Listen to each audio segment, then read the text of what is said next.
Madame, Madame le maire, chers collègues, la présente délibération relative au budget consacré à la réalisation d'œuvres d'art dans l'espace public lillois est l'occasion d'évoquer ce formidable levier de dynamisation culturelle et d'appropriation de l'espace par les habitants.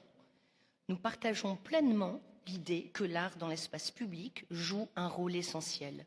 Il contribue à l'expression artistique libre, renforce la cohésion sociale, dynamise notre territoire et favorise la participation citoyenne.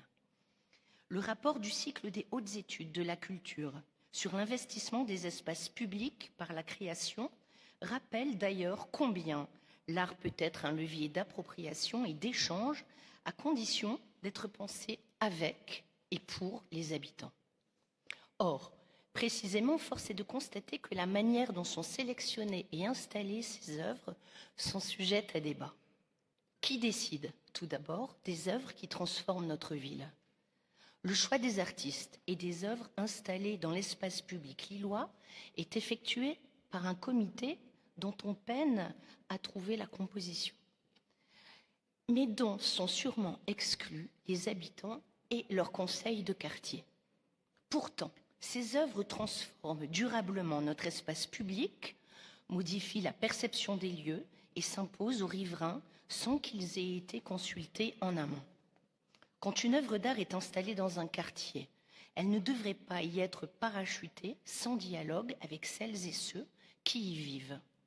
Le rapport du CHEC met en évidence cet enjeu majeur. Sans concertation, l'art public peut devenir une source de tension et de rejet, alors qu'il devrait être un élément de cohésion et de fierté locale.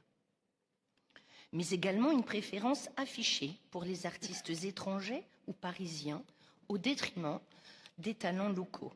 À cet égard, le déséquilibre est frappant entre les artistes sélectionnés et nos talents régionaux et locaux. Les 4 artistes cités dans la présente délibération sont Hervé Di Rosa, né à Sète, basé dans le Sud, Ethel Adam, parisienne, née à Beyrouth, Xavier Vélan, parisien, né à Lyon, et John Wan, parisien, né à New York. On peut également évoquer Yayoi Kusama, artiste japonaise ayant vécu à New York, dont les tulipes de Shangri-La ont été acquises dans le cadre du programme Lille, ville d'art et d'artistes. La question aussitôt s'impose, où sont les artistes lillois? Notre commune regorge de talents d'artistes qui créent, interrogent, bousculent, dialoguent avec notre territoire. Mais ces talents sont trop souvent écartés au profit d'artistes choisis ailleurs, la plupart du temps dépourvus de lien avec notre ville et avec notre histoire. Pourquoi se désintérêt pour ceux qui vivent et créent ici? Pourquoi ne pas donner aux artistes lillois une place centrale dans notre politique culturelle? Nous vous appelons à inclure un critère de lien avec notre commune dans l'attribution des commandes publiques qui, rappelons-le, n'est pas soumise à appel d'offres s'agissant de l'acquisition d'une œuvre d'art unique.